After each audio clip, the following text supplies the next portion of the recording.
Hello and welcome back to One Piece. This is episodes, I believe we're on 601, 602, 603, and 604. Let me check my notes. Yep, that's correct. See, I sometimes like to test myself, see if I can say which episodes we're doing without looking down, and then double check. And I'm pretty good at it now. I'm getting better. I normally rely too much on the notes, but we're fine. So today, yeah, we're doing 4 episodes as we always do on a Wednesday. I'm trying to figure out the days that I post. I believe Wednesday is when I post 4 episodes. I'm doing this video quite like later than I normally do it, like recording it. So you know, that doesn't really affect you guys, but it affects me because it means I have to like do it all in one sitting. Sometimes you'll see like I change clothes maybe partway through, or the lighting changes because I do it in different parts of the day, but I can't do that with it. Well, I can do that. I am gonna split it up a little bit, but I'm mostly gonna be doing it in one sitting, I think. So yeah, just gotta be ready for that. But anyway, I'm excited to jump into this. I think I saw that we were like over halfway through this arc when I was like clicking on Crunchyroll on today. I almost want to redo this intro. I'm not gonna. When I was clicking on One Piece on Crunchyroll today, I think I noticed that it looks like we're about over halfway through this arc, which is kind of exciting because that means we're getting into what I would say is the closer to the climax of this, which it does kind of feel like that, but at the same time, it also feels like we just got into this arc, doesn't it? I mean, I guess that's because it's a short arc, and if this ends up being like a nice short and sweet arc, I'm gonna look very fondly on this arc when we finish it, I think, because so far I've liked most, if not all, of the stuff that they've done in this arc, and I feel like it could stick the landing, especially with them setting up like Virgo and Doflamingo and all these other characters that are going to become important pieces in the story. It seems like it's really cool. So yeah, we're gonna jump into this. Make sure to support the video and the channel if you can. I am a small channel, and every little bit of help that you can give me is amazing. So please make sure to help me out by liking the video, commenting down below, subscribing to the channel. All that stuff is incredible for me. And go to my Patreon account if you want the full-length reactions and early access, which means you can get the next 20 or so episodes on there right now, which means I think you would be kind of close to the end of this arc on my Patreon account right now. So that's worth going over and seeing. Also, you can join my YouTube membership down below if you click the little join button, if it's available for you. I have had some people tell me, or at least one person tell me, that the join button wasn't there for them. I think that's on YouTube side, but for those of you who do have the join button available and do have memberships available in your location, you can join the YouTube membership down below, and you get access to a week early of edited videos, and all of this stuff just supports me and helps me be able to actually do more of these videos. I want to keep doing these videos for as long as I possibly can, and I can only do that if you continue to support me, so please do that. But yeah, anyway, let's jump into One Piece. This is episode 601, One Piece. Woo! Okay, recap Rubik's. If you're new to this channel, this is the recap Rubik's Cube. It is a Rubik's Cube that I do while the recap is going on, and my goal is to beat the recap. And if you're new to the channel, hi, welcome, and I hope you can stick around.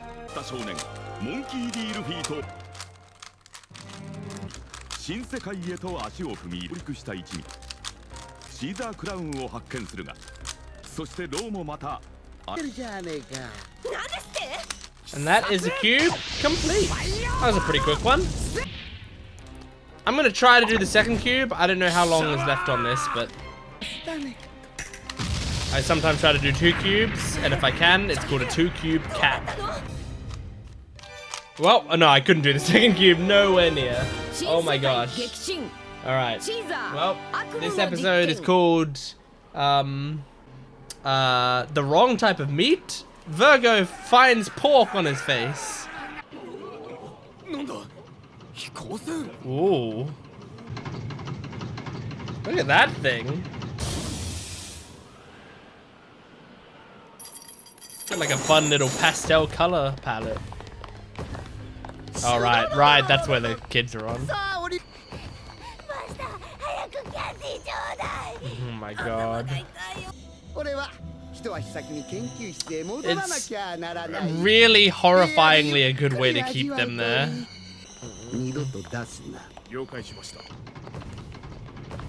Why is Mocha lagging behind? What's up? Okay. Is she gonna be the change these children need? Like her trauma is greater than her withdrawals. Is that biblical imagery? Like the snake tempting? Well, she's trapped in there now. Aww.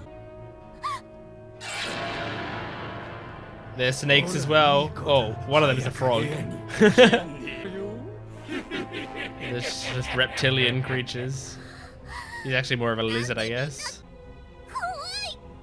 Oh. Damn it, Oda knows how to get me attached to characters. I'm very attached to her. Girl, you gotta twist there are things to twist down there. You can probably overpower these two. Oh. Ah, it's fine. He'll be fine. Well, that's true. But be careful with his hands. You don't want to hurt his hands. That's his whole thing. Come on. You heard the voice. I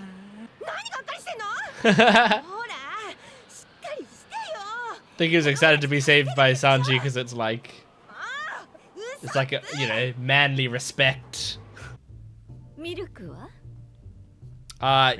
Yes, depends where you're getting it from. Okay, so this is how shit gets stuck to his face. I was like that as a kid. I got so much food stuck to my face when I was a kid. What the fuck?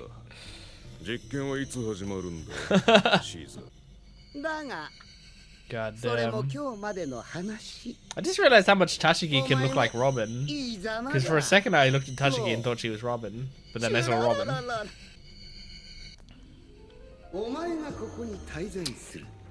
Give me your heart.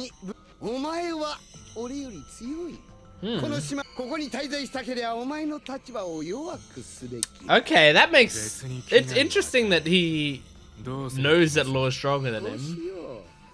You give me your heart. Oh, you get Monet's heart.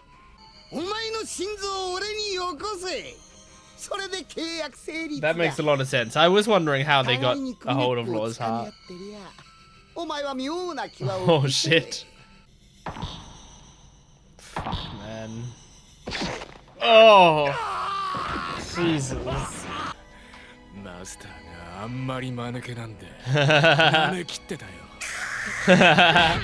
Oh my god.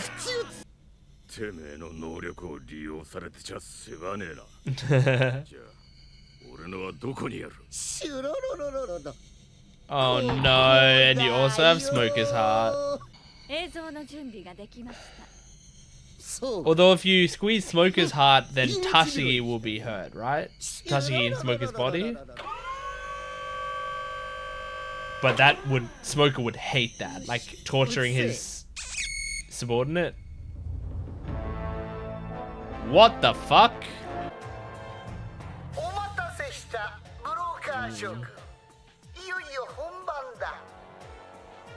Interesting.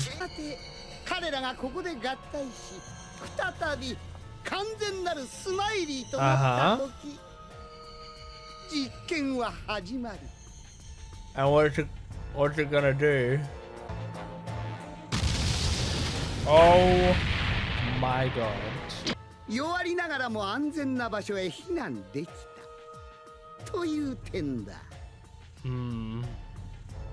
Sounds like a problem. I didn't genocide enough people.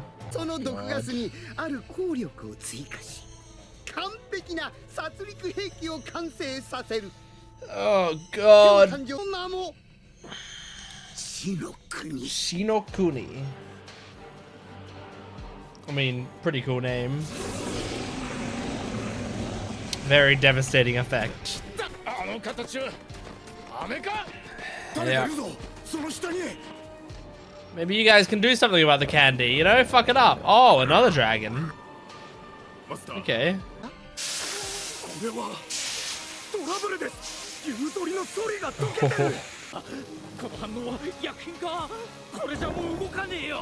Dragon's fucking off. That was the only way you were holding the dragon down, that one rope?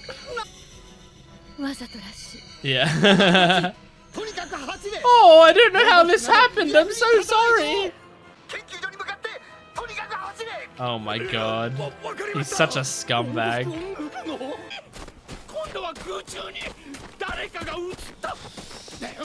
Uh-oh. Okay. I don't know how this is gonna go for this group.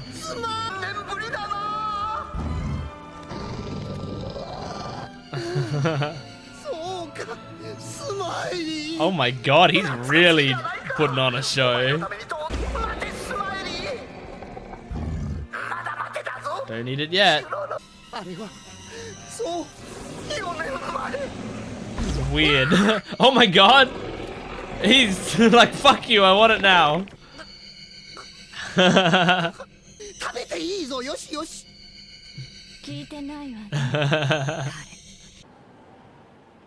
Oh. It stopped snowing? I didn't know it could do that. Can you imagine if you could just see what people ate through their bodies? Ugh.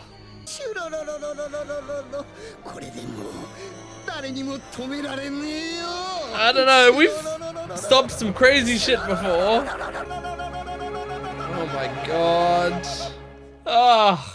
Okay, alright. So, I don't know what the plan is here. I mean, we don't really have a plan. That's the thing. Like, all the Straw Hats are kind of fucked right now. They're all separated. Well, they're not all separated, but you know, there's like separate groups, and none of them have like a cohesive plan at all. We're kind of all in a bit of danger, so it's gonna take quite a lot to turn this all around.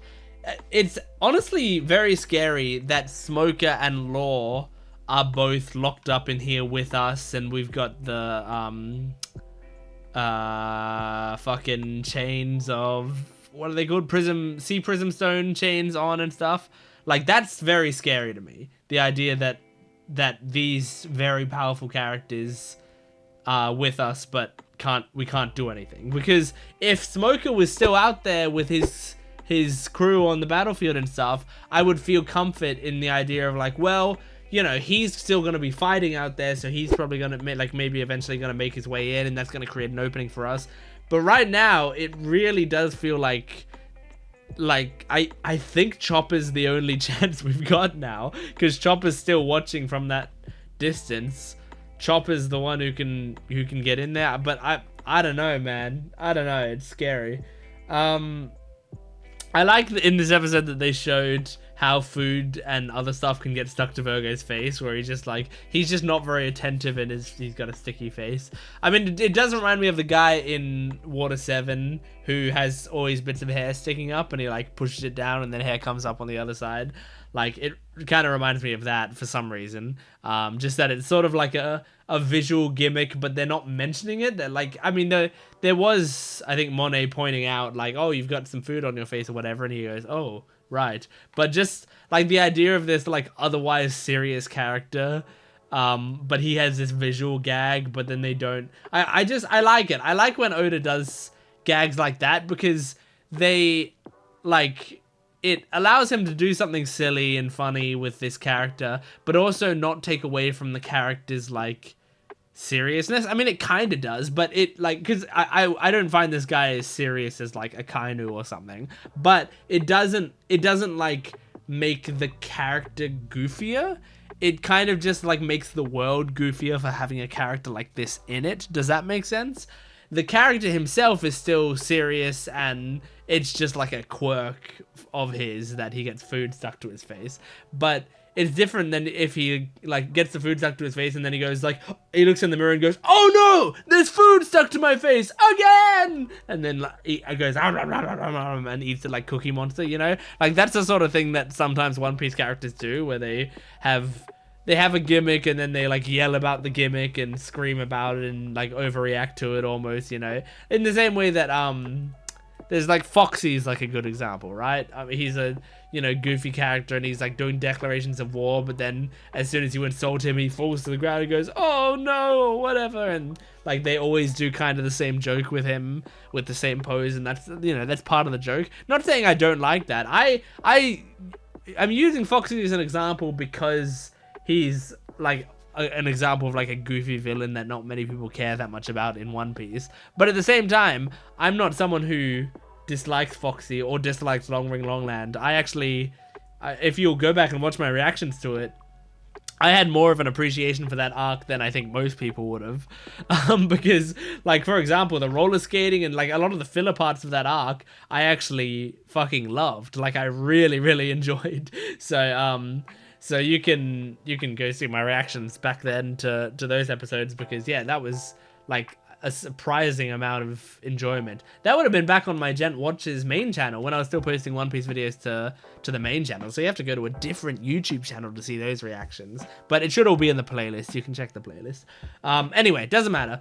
What I was gonna talk about with Virgo, before I got off on this weird tangent, was getting food stuck to my face. As a kid, that was like my MO.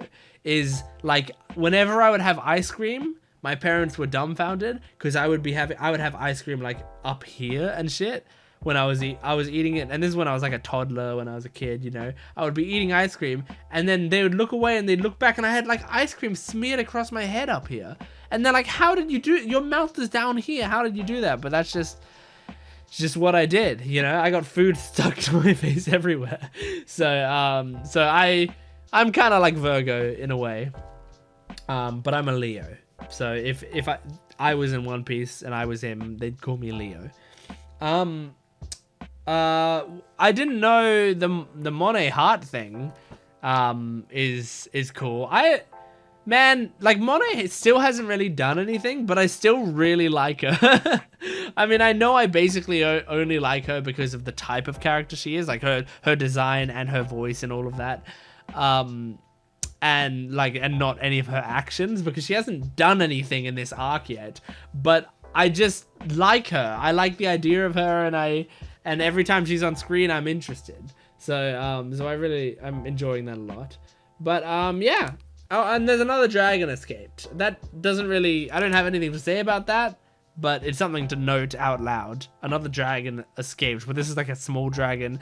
I don't think that matters too much in the grand scheme of things. I don't think it's gonna, like, it'll probably just add an extra episode of battles at some point where the dragon's gonna jump into a battle and they have to fight it off or whatever.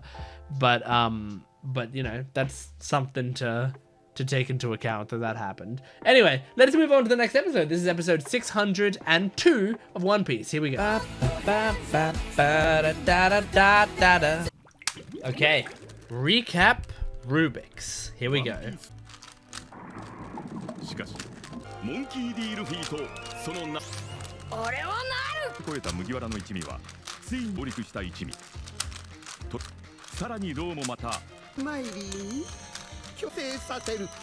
Okay, and that is the cube complete. Okay. Oh, that was a cool image though. I got to look at the image for a little bit before the title appeared, which is nice. This episode is going to be called Smiley Absorbs All the Pirates.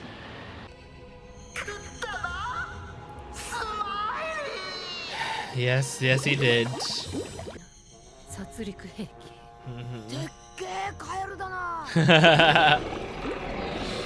Luffy's like a few steps behind everyone else. Okay. Shit. I'm very nervous about this.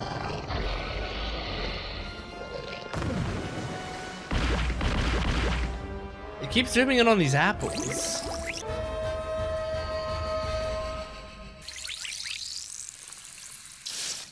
Okay, fully absorbed. What's gonna happen? It's gonna grow bigger? Or change color? I feel like it's gonna visually change. Oh, there goes its eyes. Okay.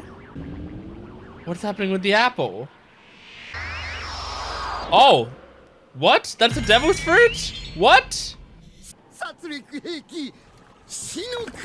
Wait, I don't understand what the fuck's going on with the devil's fruit. And it did change color, I was right about that. Oh my god, yeah, get the fuck out of there. It's like releasing gas as it moves, it looks like. Oh my god, you're dead. You're dead, man. Oh my god! Oh shit, man. You've just been turned to fucking ash or stone or... It's instantly fossilizing you. That's fucked up. Oh, Jesus. God, every time he says that, it's fucking psychotic.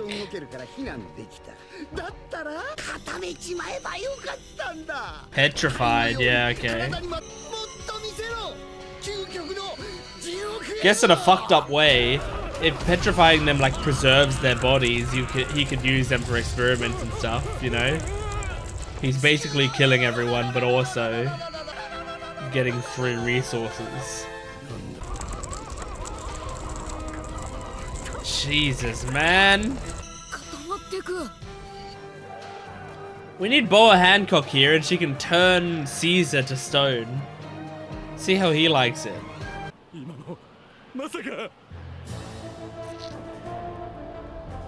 Jesus, man. But what was with that devil's fruit?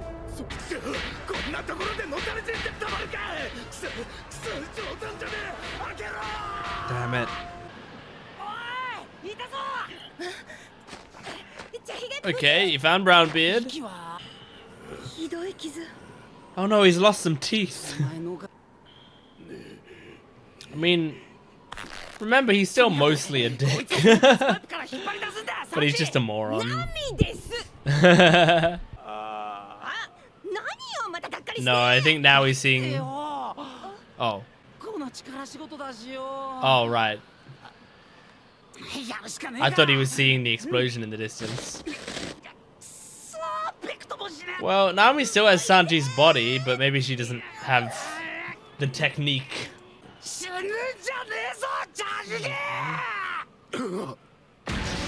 Oh shit!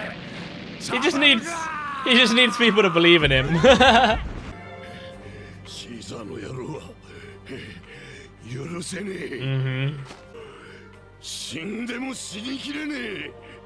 Okay, alright. I'm starting to come around to you, Brownbeard. Oh, now they're seeing the smoke. Shit. That's horrifying. Like, it'd be moving so quickly. How the fuck? Do something about it. Okay. You guys are still getting away from it. That's crazy. That's scary. I feel like Brook's normally slightly faster than this. Doesn't he run on water? Sanji, of course, is not used to carrying around tits, so I can understand him being behind.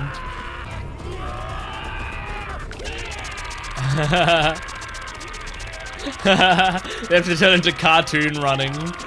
I like this gag.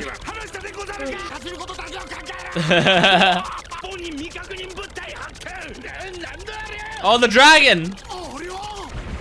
Maybe it's gonna help us get out of here. Yeah, we fought one.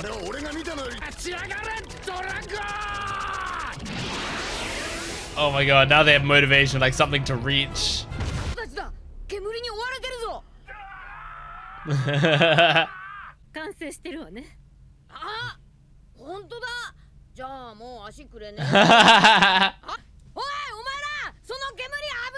They can't hear you, man.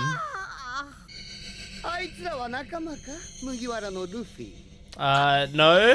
I don't know them.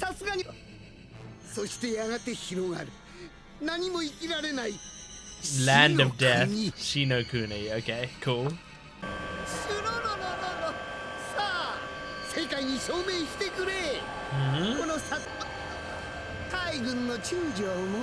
Uh-huh.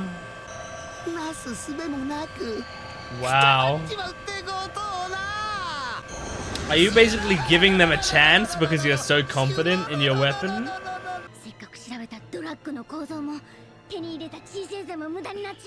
You got this, Chopper. I believe in you. Oh! What was that? Did like Monet throw him a thing or something? Don't do anything. I don't know. My guess is Monet right now, but I don't know. Okay, so... See, he's not giving them a chance, he's just dangling them in front of everyone. So people see. Oh my god.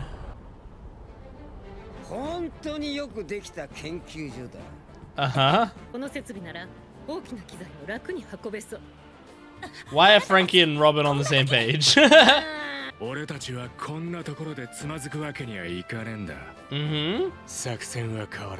Okay. Okay, there's a little bit of hope now. This is good. Okay, cool.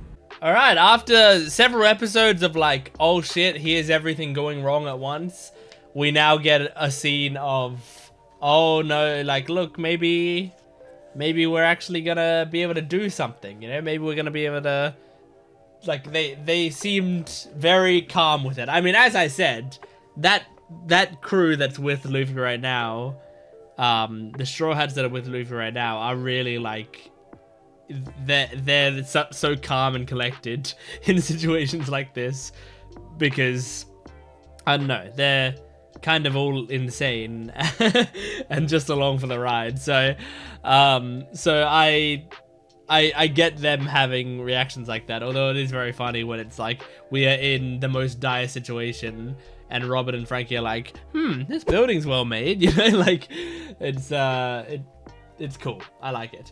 So that devil's fruit scene, like, I want to just go back and like look. I'm wondering if I missed anything or if, like, you know, or if I didn't and we just purely don't know what that is yet. Like, they're just setting something up. Because basically there was a devil's fruit that was actually, like, an apple that was actually a devil's fruit. I'm skipping through the episode to find where it happened. And, like, it turned into a devil's fruit. And then... but... hang on. I'm looking at it now. There was a picture of the apple. That wasn't quite where it happened. Yeah, so it zooms in to this apple. Then the apple turns into a devil's fruit, but then, like, and then other stuff happens, and like it's not mentioned. So what was happening there? Why why was the apple disguised as a devil's fruit, or why did the apple turn into a devil's fruit, or why is it there? Who left it there? What's the plan there? Is this part of Caesar's plan, or does he not know that exists? Is it setting up for one of the characters to get a devil's fruit? Like, I have kept thinking, like, throughout this show, that it's possible that someone like Sanji or Nami or Usopp, you know, like one of the Straw Hats who don't have a devil's fruit, it's possible that at some point in the show they get a devil's fruit, right? And that would be kind of a cool moment. At the same time, I feel like if that had happened at some point in the episodes that have come out so far, I feel like someone would have accidentally spoiled it for me. It feels like one of those things where it's like Gear 5 Luffy, right? I didn't want to know that. I didn't want to know that, you know, see any of that stuff, but it just goes, it was such a big thing on the internet, and like I just kind of saw it everywhere, and people just like talk about it outwardly and wear shirts about it, that like it's just something that I just know about, right? So I feel like if one of the Straw Hats got a devil's fruit this late into the show, I would have seen it, but maybe not, you know? Maybe I haven't, and like, there are some things that I am surprised that I wasn't spoiled on, that, you know, whenever I come up to it, I'm like, whoa, how did I not know that happened, you know? So, I dropped a lens cap, hold on. So yeah, because of that, I don't know, I don't know what that devil's fruit that being there means. So, I guess we'll just wait and find out. There was something specific I was going to say about that. Oh yeah, because I remember when I watched the OPs of One Piece for the first time, before I started watching the show, when I did the One Piece opening reactions, and I saw in one or some of the openings how like Nami would show up with a climb attack and do some move, and then people would get struck by lightning. And I thought at that time, like, okay, all the characters have like powers, and Nami has like lightning powers. I thought like it was, you know, if I had started the show, you know, if I knew what devil's fruits were when I was doing those reactions, I would be like, okay, well, Nami has some sort of devil's fruit that's lightning powers. But obviously that wasn't the case. The case is she's good with weather, and she has a weapon that lets her utilize that stuff that's good with the weather. Therefore, she uses it to have lightning powers. But yeah, because of that, you know, like I did kind of think before I started watching the show that every crew member would have a power, like an actual power, other than just like having, like, I wouldn't call Sanji's stuff a power, but he has, I mean, he quite literally has some of the powers in having like airwalk and stuff, right? But obviously when I say power, I'm kind of talking about devil's fruits here. So yeah, all that being said, like, I wonder if at some point during the series, one of the crew members is getting a devil's fruit. By the way, I feel like I have to say this sometimes when I'm doing these discussions. Don't make a comment that's like, oh man, yeah, no one's gotten any devil's fruit in the episode so far, but man, that would be cool or something, you know, because sometimes people say that, and I'm like, well, now I know for the next 600 episodes or whatever, no one's getting a devil's fruit. I don't want to know what's not coming, just as much as I don't want to know what's coming. It's still a spoiler to tell me stuff that isn't going to happen in the show. Because I'm curious, I'm very curious what's upcoming, you know? But does Oda want to mess with their stuff too much by giving one of the Straw Hats an extra power? I don't know. But it would be kind of cool. Yeah, and the petrifying is pretty fucking awful. That's horrifying, but this whole arc has like a lot of horrifying parts to it. Brownbeard, I think I can come around on Brownbeard. Like, it'll be a slow process, but I think I'm gonna like him eventually. And yeah, Chopper got a message that says don't do anything. I really thought Chopper was gonna be like breaking them out, but now I'm kind of thinking that they're gonna be breaking themselves out. But I don't know how. I feel like if anyone's gonna do it, it's Franky. Is there anything stopping Franky from using his beam? I mean, I think he needs his hands, But like other than that, like, I mean, there's things that Franky can do surely without his hands, right? And it's not like a sea prism stone's gonna stop his stuff, I'd imagine. So maybe Franky's the one that's gonna get them out of there. He's just like, right now there's no reason to, and they just get captured again immediately if he tried to break them out now. But if you wait for the right time, which it kind of is starting to be the right time now, maybe he breaks them out. I don't know. But yeah, anyway, let's move on to the next episode. So this is episode 603. Here we go. Okay. Oh, I dropped the cube. Oh, I dropped the cube. Recap Rubik's. Here we go.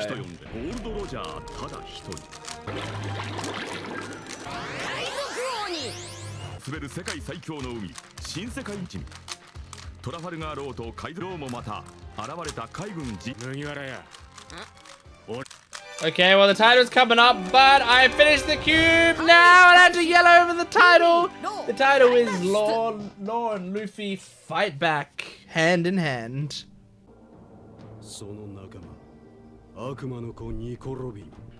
People are still calling her the Devil Child. I don't think she cares that people are calling her that, but it's propaganda. Okay. Does that imply you might come to us?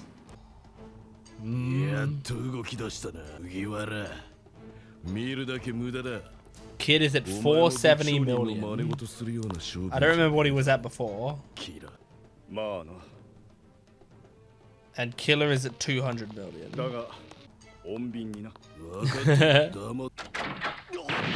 Oh my god. Oh, this dude. Yeah, Apu. Oh shit! How many of the fucking supernovas are here?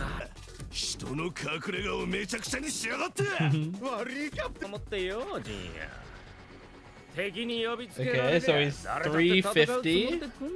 That's actually quite high. I didn't think his would be that high. Guess I underestimated him. And Hawkins is 320.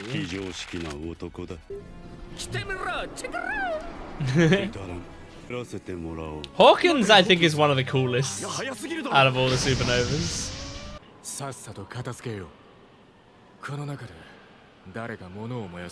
Burn things? Yeah, Franky. He can breathe fire. Yeah. That's what I was saying in the discussion. Is fire from your mouth, surely? Oh, of course. Can't he breathe fire normally?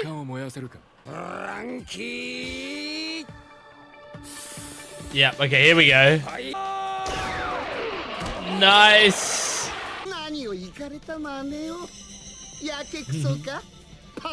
There's some sort of plan here.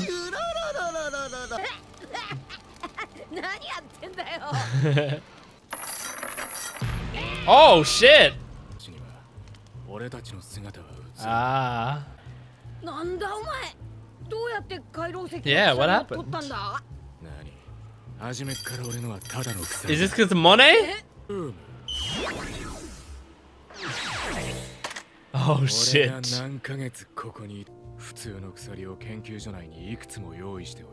Okay. How do you guarantee that you'd get that one? Did you just get lucky?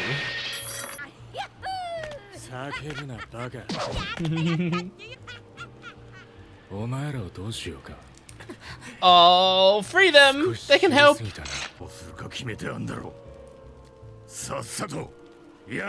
Oh! Did you switch him back? Nice! Yes! I'm glad about that. Oh. She's so much... Yeah. She's so much cuter. Like... They immediately start animating her face differently. It's cute. Yeah. I like her way of thinking. Our pride isn't more important than these other people's lives. I love Tashigi so much. She's a lot smarter than him. It's a condition. That doesn't make sense.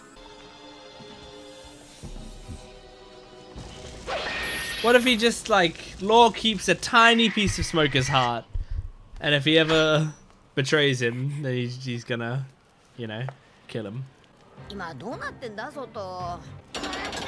Oh, nice. I thought that would be made out of sequencing stone as well, but I guess when they were already in chains. Yeah, well, there you go.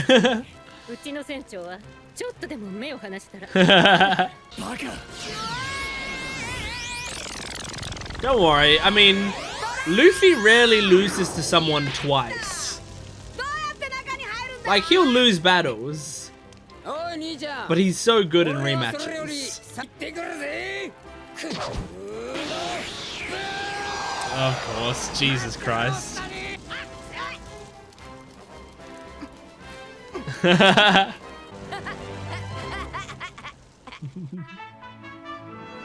I'm glad Smoker and Tashigi are in their own bodies, although I did love their body switch. It's nice to have them back.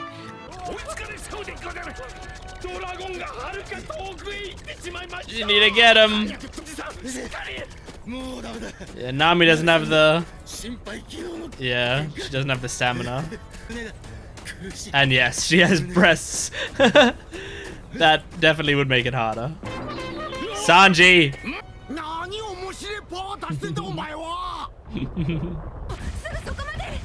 Is this really faster? It doesn't look very fast.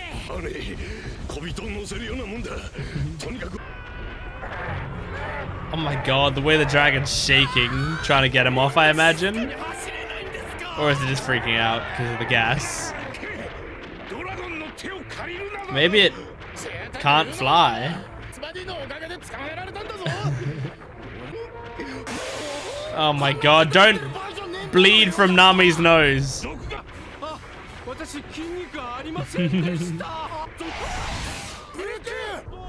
Oh fuck! Oh shit! Brownbeard! That's huge.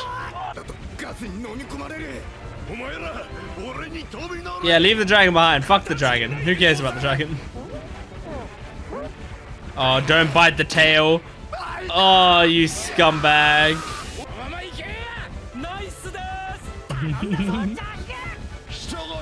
He's dragging so much weight. Oh shit. That's sick.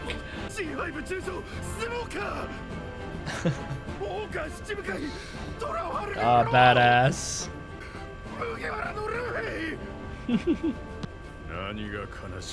This is a cool team up. You just take some of the coolest characters in the show and put them all on one squeed. A few team and squad. Look at that guy's hat in the background. He's pulling it off. You gotta get in. I gotta get in there.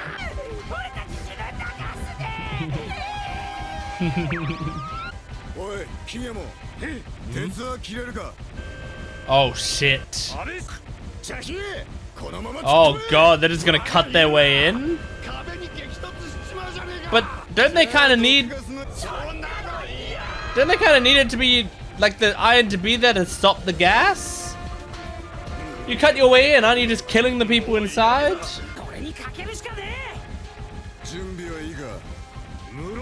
Oh, hell yeah. Oh, that's cool. Oh, very cool.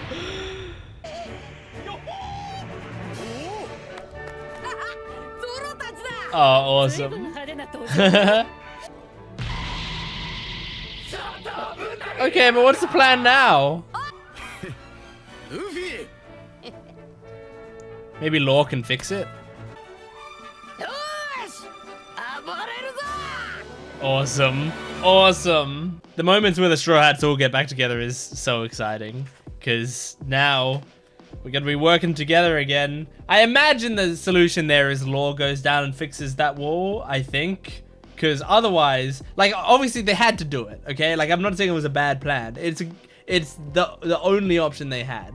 Because the alternative was they were going to hit the wall and not go anywhere and die. So at least they gave themselves more space to go in, and then if they need to, keep running if there's like no way to steal off the door behind them. But it is funny, the idea of like, it's possible that, you know, on the other side of that door there's not much room to go, so they just cut the door open, go in, and then they hit a dead end anyway and all of them die, and they just get a bunch of people killed who weren't gonna be killed in the first place. But who cares about them, you know? So we got to see, in this episode, we got to see Kid, Killer, Apu, and Hawkins, all, you know, from the supernovas that we kind of, like, we saw Kid a few episodes ago for a second or two, but it seems like they're setting up an alliance situation with them. I do think, if I'm looking back on it, Hawkins might be my second favorite behind Bonnie. Because, I mean, obviously Bonnie's my favorite. You know why. But other than Bonnie, is Hawkins, like, out of the supernovas? Well, I mean, Law. No, I mean, Law is pretty fucking awesome. Who else is there that might be up there? I don't know. I feel like I'm going through them in my head, although I think I'm missing some major players. But I mean, Law's probably so if I was to give a genuine list of like favorite supernovas, I think it would I think actually Law might be my favorite over Bonnie, because we haven't gotten enough Bonnie content. So probably Law, Bonnie, Hawkins, I would say. So there's something about Hawkins that like really works for me, that I think he seems like a very cool character. And I do want to see more of him, and if this means that we will see more of him, then I'm looking forward to that. But yeah, their bounties are 470 million for Kid, 200 million for Killer. I just realized I wrote... this wasn't a joke, I didn't do this on purpose. I wrote Killer 200 Miller. Like, I had Killer in my head, and I guess while trying to write million, wrote Miller. Apu is 350 million, and Hawkins is 320 million. So, most to least is Kid, Apu, Hawkins, Killer. I'm surprised at how high Apu is. Like, I know he's strong, like, for sure, but I didn't think he was 350 million. Like, especially with Hawkins being 320 million, I guess my perception of it would be Kid at the top, of course. Then I would have thought, like, Hawkins at 350 makes sense. Apu at, like, 250? Killer at 200, I kind of get. Like, he doesn't... So far from what we've seen of him, like, we haven't seen much of him that seems intensely impressive, so I don't know. So the thing with Law... putting chains down. So he said like he had prepared for this, the idea of like he wanted to make sure, just in case he was in this situation, that there were regular chains amongst the sea prism chains. But there were still sea prism chains on the others. It was just Laws that were regular chains, I think, because otherwise Luffy wouldn't have been being drained and etc. So how did Law make it so that his chains would be the regular ones? Because, like, was it like... No, how did he do it? Did he just make it like the first ones you would grab would be that? And since Law was captured first? Was he captured first? I can't remember. But, that it ended up being those ones? It looked like he just put it on, like, some of the random hooks. Or did he just, like, really, you know, put one every 6 or 7 hooks as a regular one, and I have to hope that I get lucky, and if they try to chain me up, that it's gonna be, you know, that it's gonna be me who gets the regular one? Like, is that his plan? Or is there something I'm missing on how he might have guaranteed that he got the right one, you know? Can he like... So, okay, here's another thing. When Lord does room, when he uses his power and he goes room, and there's that big dome, right? Other people can see that dome, right? I'm trying to figure out if it's like, if it's just a representation for the audience or if that's a visual thing that happens. I think it's visual. I think other people can see the dome. But it could be like Haki, you know, when their hands turn black because of Haki. That's not really happening. Their hands aren't actually turning black, but it's showing us, the audience, that it's infused with Haki. So it could be like that, where it's like, this is the room, this is a section that he can fight within, but other people can't see that. They just see him saying room and whatever. The reason I'm asking that is it possible that, like, when they were going to get the chains to tie him up or whatever, and they had maybe Law on the ground and he's going, and they were like dragging him towards the chains, and they start to go towards the chains, is it possible for him to secretly go room and make a room around them, and the others and the people near him can't see him using the move, and then he uses it to secretly switch the C prism chain with the one they're reaching for, you know, or the regular one with the one they're reaching for, so that they end up grabbing the regular one and then going over and tying him up with it. Is that possible? I don't know. I have no idea, but that's what I'm thinking right now.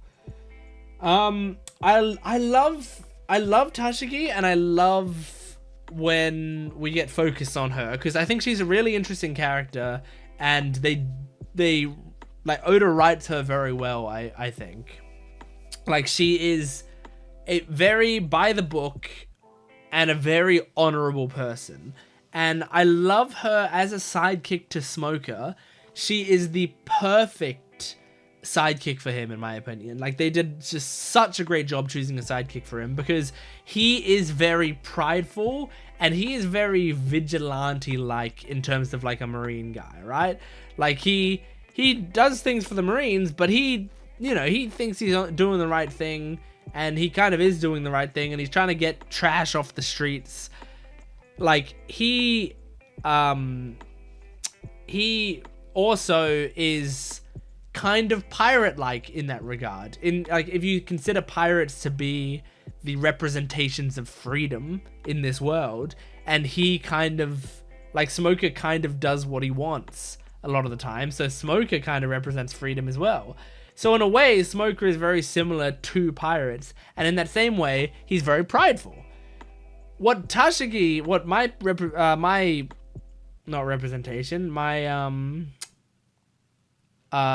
perception, that's not the word I'm looking for, but my perception of what Tashigi was saying in that situation is, yeah, you have this pride, but we don't have the luxury of being prideful right now.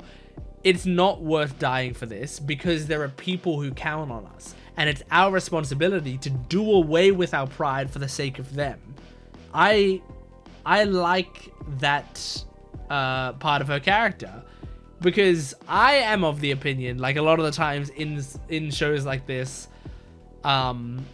like, when characters are like, I'd rather die than, you know, do this or do that, we as an audience, we're like, oh, that's so badass, you're so cool. And I do as well. I think that's badass and cool, and I appreciate when characters are like that as well, right? Like, one of my favorite things about Luffy, and this was from episode 1, I think, of One Piece, was like, I'd rather die in pursuit of my dream than live and not chase after it, you know? Like, he's okay if he dies. He doesn't need to achieve his dream and then be happy to die. He's okay dying on the way to his dream, because at least then he was going for it. And I really like that about Luffy. But at the same time, I as a person think our lives matter. And I think we should be, like, treating them with some fucking respect. And sometimes characters don't treat their own lives with any respect. They only treat what they hold sacred. But my opinion on the situation, and what has always kind of been my opinion, is your life kind of isn't just your own. It belongs to people around you. being in this world have had an effect on people. And I'm not saying you owe it to them necessarily, but at the same time, like, in dying, you will damage a lot of people's lives. Like, a lot of people will be, like, more damaged without you. So, in that way, I think tashigi, like, I like the way tashigi frames it, which is we have people, like soldiers, that we want to protect. We can't die here. We need to get out of here. So we have to do whatever it takes, even if that means working with this pirate that we hate, you know? I like that. I like that a lot. I love Tashigi. I think she's a great fucking character. And I also wanted to just say that, this was another thing that I said in the video, but Luffy is a great character at rematches. And that's what is really cool about this show. And I think the more I watch it, I think I want to be more cognizant of whenever Luffy is having a first match with someone and when he's having a rematch with someone. Because now he has had his first match with Caesar. And then, like, I want to see how the rematch goes. Think about Crocodile. His first match didn't go great. His rematch went great. Think about Magellan. His first match didn't go great. His rematch went great, you know? Like, it happens with a lot of these characters. Luffy, like, will often lose it the first, maybe the second time, you know? Like, sometimes it'll take two, but, like, he's a persistent... he's a persistent person, and not only that, he is a perceptive person. He takes in people's weaknesses and his own weaknesses, and he adjusts based on them. And so I think it's really cool that I consider Luffy the king of rematches, you know? He's, in a weird fucking way, he's like Batman. Like, in the strangest way. Where it's like, obviously Batman's like a super genius, intelligent detective, and Luffy's not that. He's not that. But at the same time, like, in the way that I feel like Batman will take on information and he will use it in the battles and he'll learn from it. You know who's a better comparison? Taskmaster, right? Taskmaster is a Marvel villain, and I believe his whole thing is he fights, and when he fights you, he will take on, like, things that you did and the way that he lost the battle. He'll take that on, he'll learn from it, and then you can never beat him the same way twice. Like, the next time he will come back and he'll have a counter to that, you know? It's also similar to fucking, what are their names? The Shadow of Mordor, fucking goblins or whatever, you know? Orcs or whatever. Like, if you've played the game Shadow of Mordor, it's a Lord of the Rings game. It has one of the coolest systems in a video game ever, that they then went on to patent and then never fucking use again, which sucks because other games now can't use that system. It's called the Nemesis system. And the idea of it is there are like these orcs throughout the game. I think they're orcs. I'm not a huge Lord of the Rings guy, but there are orcs throughout the game. And they're just like, they're a bunch of random newbie orcs, and then there are also like these captain orcs. The game has a system called the Nemesis system where the main orcs will remember you and remember things that you do. If you kill one of or like severely injure or whatever, knock out one of the captain orcs in a certain way, like I don't remember what you can do in the game really, but let's say you set him on fire, you know, and then he's like, oh my god, whatever. Next, like later in the game, this could be like 10 hours later in real life time, right?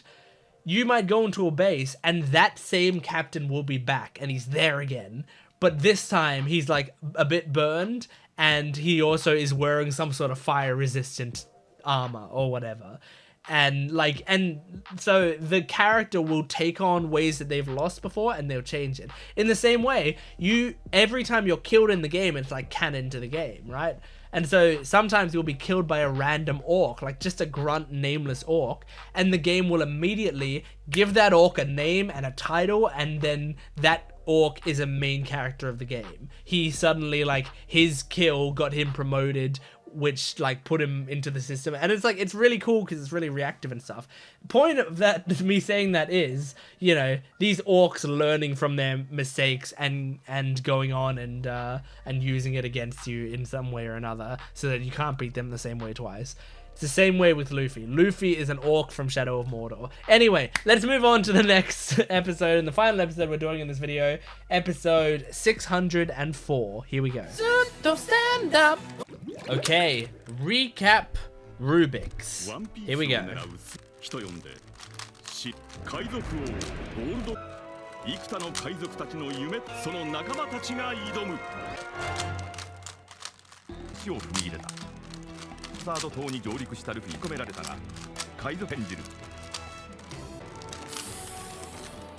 And that is the cube complete.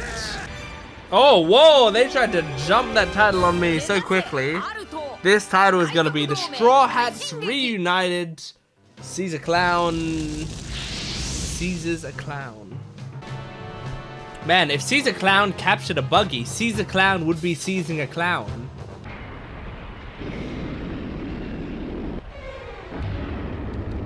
Jesus, yeah, here it comes. Well, that's kind of what I was saying. They're not even trying to help. You guys made the hole. Help them fix it. Wow, they work efficiently. Good job. Is that enough? Because, I mean, it's gas. It could slip through, like, tiny holes. No, they got it. Probably helps that it would have been super clean slices, because Zoro and Shinamon would have been good at that. I can't believe none of the Straw Hats or anyone helped those random guys with that. They had to do all the work themselves. And we would have all died in that cage just there. I like this music a lot. This music is gorgeous.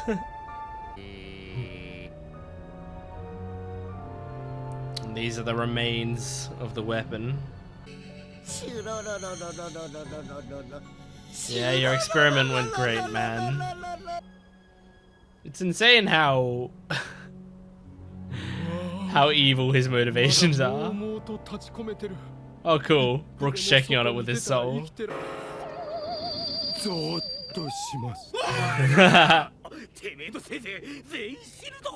Yeah, I mean, you guys, Zoro, you really should have helped them fix it. I forgot about the dragon.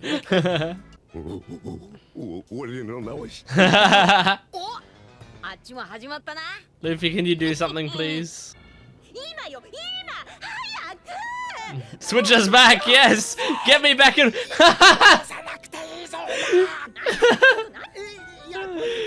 Sanji trying to silently go, like, don't do it.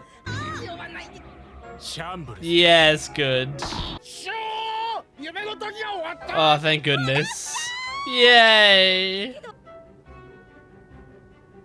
What? What did he do? Oh.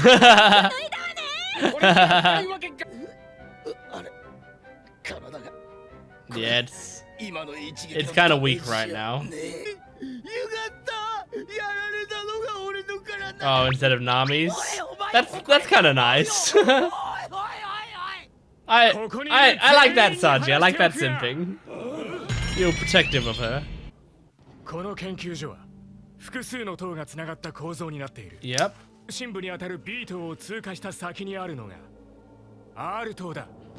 Ah, it jumps right up to R?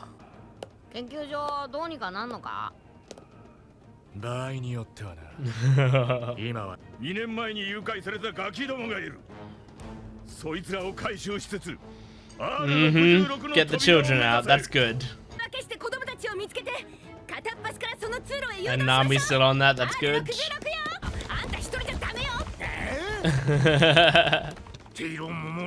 Oh yeah, and you're going for Momonosuke.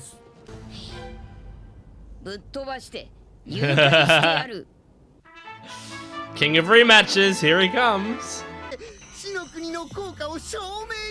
Jeez, man. The way he's spinning around.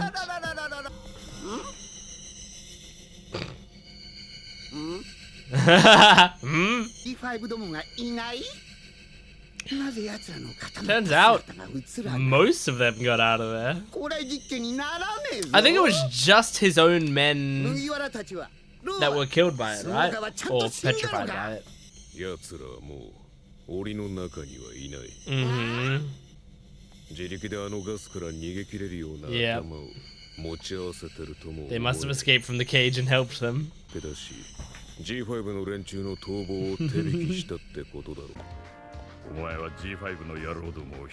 Okay. Are you gonna go with? Oh, you're going after Virgo. Oh, fuck yeah. Oh, I love this. No, you have to lead the soldiers. Be a leader, girl.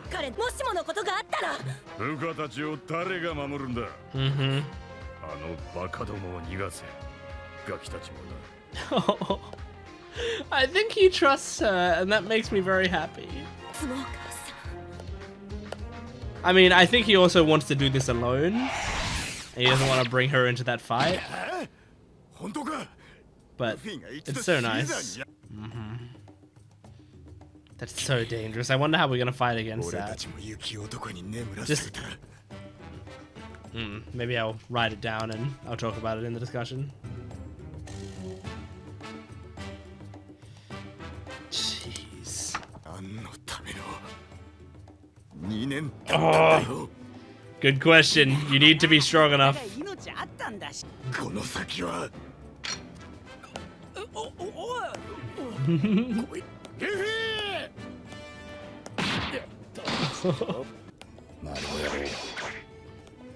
Zoro just walking sometimes gives me chills, like.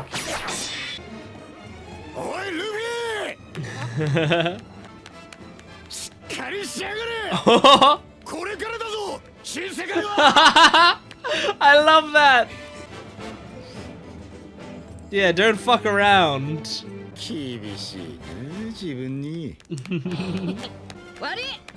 Oh, and I like that. I like that Luffy apologized as well.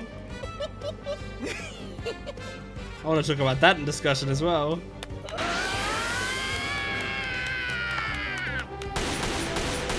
Yeah, fuck him up.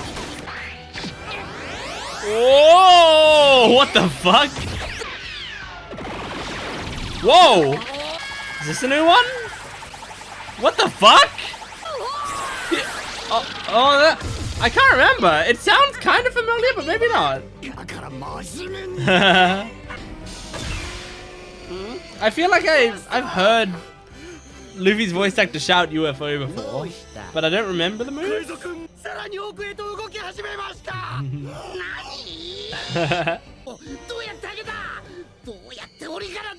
So many questions.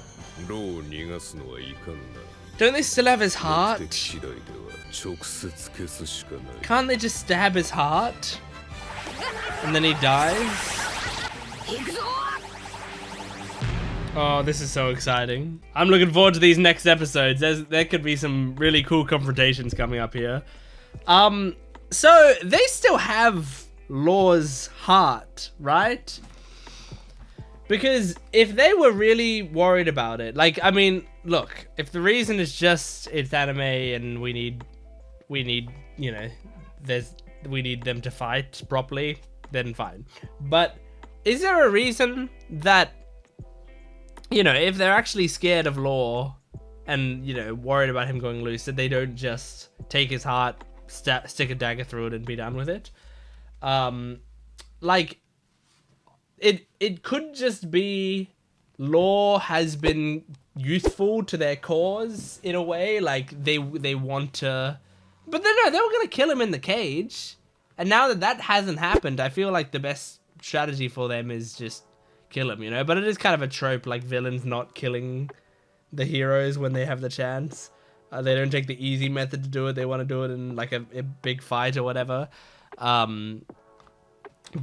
yeah, I just wonder if there's like, maybe there is a legitimate reason that I'm missing, you know, like maybe you can't do that. Like if you remove the heart from the body, maybe you can't just kill the heart out of the body. But I don't think that would make sense either, because then like if you could remove a part of your body and then you were invincible until you were put back together, then Law could theoretically remove his heart and put it, like, you know, in some safe box back at his house and then never die. So I feel like it can't be that, because that wouldn't really make sense. So I think you have to be able to kill him by killing his heart, I would think. I don't know. Anyway, it doesn't really matter. But I wonder if there is a reason for that. I can't remember if we've seen Gum Gum UFO at any point. As I said, I feel like when he said Gum Gum UFO, I kind of, it triggered a memory of some sort of hearing Luffy's voice actor say something like that. But maybe it's possible he's just talked about a UFO before and I've heard him say like UFO or whatever, or like it's possible that he has used this move before, or it's possible I'm just thinking of something else and none of this has ever happened. The move didn't look familiar to me. It looked pretty cool, and it also kind of looked like they were introducing a move, you know, like the scene was framed in like oh, what's he doing here? He's actually doing this, you know, instead of just like, oh, Luffy's gonna use his UFO move here. It was framed as if this was something we hadn't seen before. So I imagine we haven't seen it before. Here's the thing I'm excited to talk about the most. That scene of Zoro, like, hearing that Luffy lost, and then going like, that's fucking it, and walking through the group of people just to shout at Luffy and say, hey, get a grip. This is the start of the new world. I really like that moment, because this is like, I think my favorite part about Zoro. And I want to say something on the record right now. Back in my top 5 video for the episodes that included like the end of Water 7, like the whichever of my top 10s had like the Garp reveal as one of the top 5 and stuff like that, you know.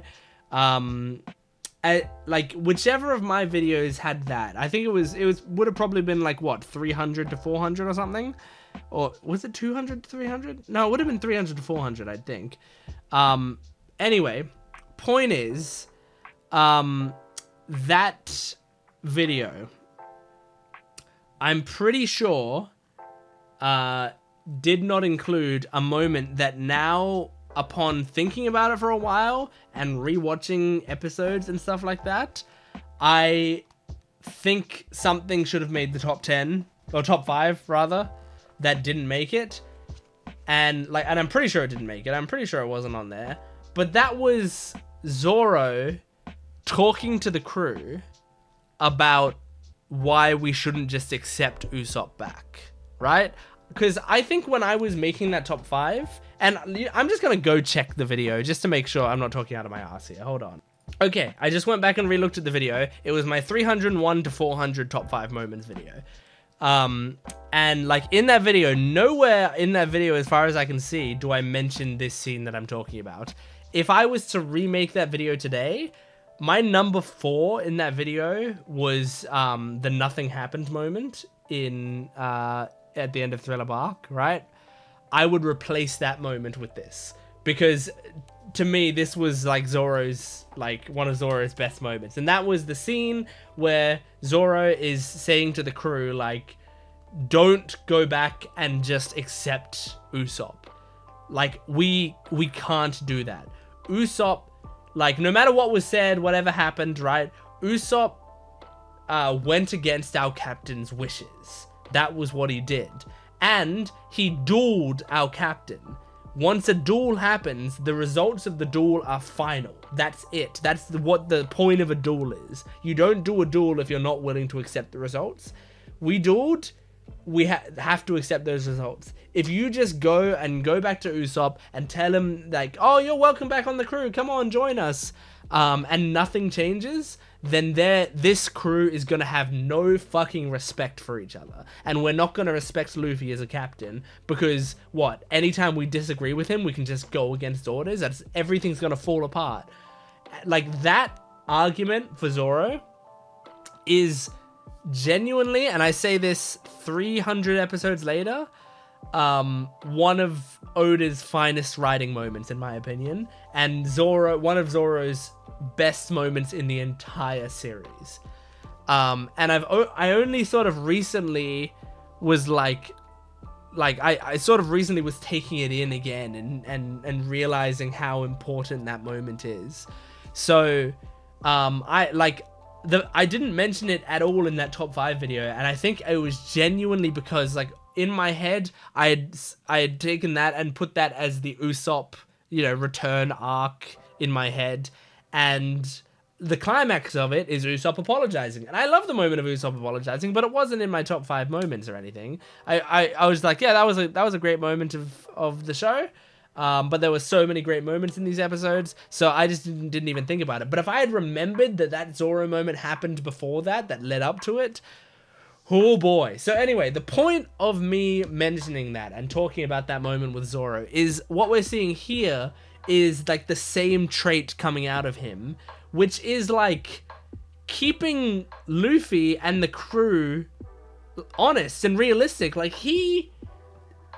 if nobody else, Zoro has his eye on the ball.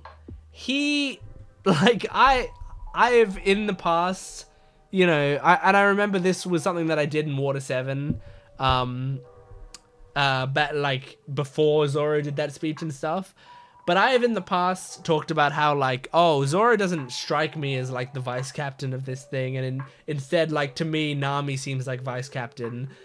Because she tends to make a lot of the out-of-battle decisions, because she has a certain logic to her and like a command, that she has to like literally yell at people and stuff.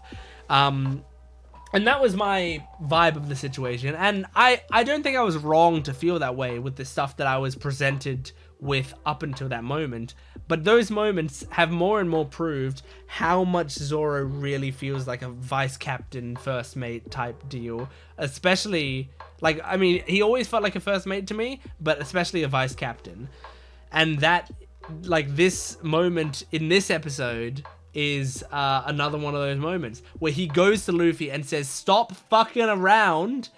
We've got a lot ahead of us. And this is like the first step of our new journey. Like, we just did 2 years of training. We did all of this shit. You can't go and lose to Caesar Clown. Like, are you kidding me? Stop it. And I really like that. And then I also like that Luffy, like, hears that and recognizes it and goes, sorry. And then, like, and that he's gonna, he likes that Zoro called him out on that and also says sorry for it, because he knows, like, Zoro's following Luffy because of his strength. Like, first and foremost, I truly believe that, like, over friendship. I know they are friends and they care about each other and their loyalty is whatever, is great. But I think first and foremost, Zoro is behind him because he is strong. And, like, that's strong in battle, but also strong of will, strong in conviction, all of that. But the strength is his sticking point. And so, in his eyes, like, if Luffy is not strong enough, like, Zoro's gonna feel ashamed that this is his captain. I don't think Zoro would leave him behind if Luffy was losing battles or anything. I don't think he'd be like, well, you're not strong enough for me anymore, I'm gonna leave. Because I think he still does have loyalty. But I do think he would feel like it's, like, shaming him. And he would feel ashamed of himself for judging and choosing the wrong captain. That's my read of his character. And I don't think that's ever going to be a factor, because I don't think Luffy isn't weak. Luffy is fucking strong.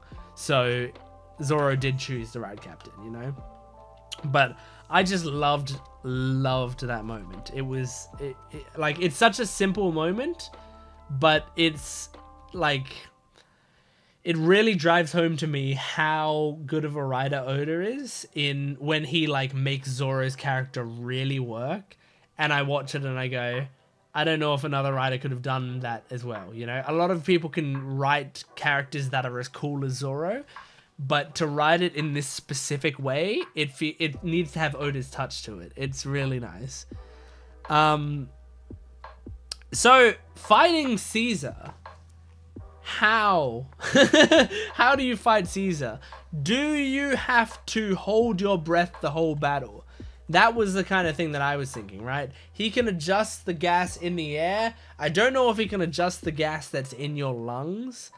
So if Luffy goes in there and he just goes and sucks up and he inflates his lungs and his whole body and he's like going in there fat. Like I can imagine that would be a thing Luffy would do to try to beat Caesar Clown this time, right? So is he just going to go in there with a lung full of air and go for it? Because it reminds me of like Sanji holding his breath earlier in the arc to go down deep into the water and stuff, and then having to come back up. And like we know that holding our breath is already a way we have to solve some of these problems in this arc. So maybe that's the way we have to solve Caesar Clown's thing. I don't know. Smoker going for Virgo is really hype. I can't wait to see how that goes.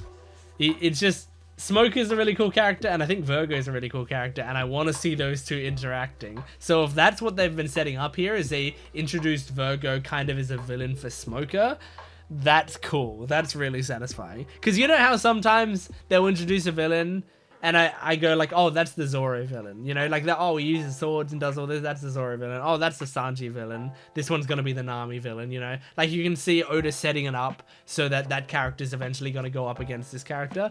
I did not even think about the idea of if they had set up a Smoker villain for this arc.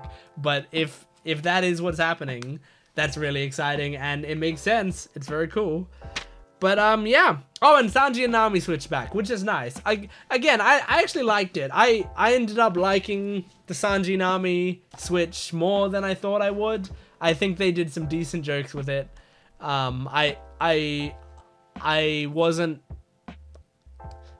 think I need to clarify this more and more, because there was a sequence of episodes where it was like Sanji was significantly the worst part of the show, and he is definitely not anymore. Like now, like they completely healed from that by now, I think, and now Sanji's back to being a part of the show I enjoy. I haven't had a part of a Sanji part of the episode that I've like actively disliked in quite a while now. It was really like Fishman, it's like the first half of Fishman Island, and then after you get past that bit, it's pretty much back to normal. So yeah, I'm very happy about that. And the Sanji Nami stuff, when they switched, I was like, oh, this is really funny, and like I can see what they're doing, but are they gonna like keep it? Is it gonna be the same joke over and over again? And in a way, it kind of is, but they changed it up just enough, and they didn't have it overstay its welcome, in my opinion. So it kind of kept working. And I think Sanji having moments like Nami was in Sanji's body and there was a brown beard explosion, whatever, right? And then like Sanji saying like, thank God Nami was in my body. I think that's actually a very sweet moment. I really like that. Like him basically going that because she was in my body, I am the one who was hurt and she wasn't hurt. And I really like, I'm very, very glad about that, because he was so protective of her body. And then when he got back to his body, it was like all fucked up and damaged. And he was like, Jesus, like that might have really severely damaged her body or killed her. But luckily she was in my body. So really, really cool stuff. I love it. Anyway, that is One Piece, episode 601 to 604. Thank you for joining me. Make sure to go to my Patreon account if you want the full-length reactions and early access. You can get the next 20 episodes on there right now, or you can join my YouTube membership down below and get 1 week of early edited videos. But thank you for joining me. I'll see you next time. Goodbye.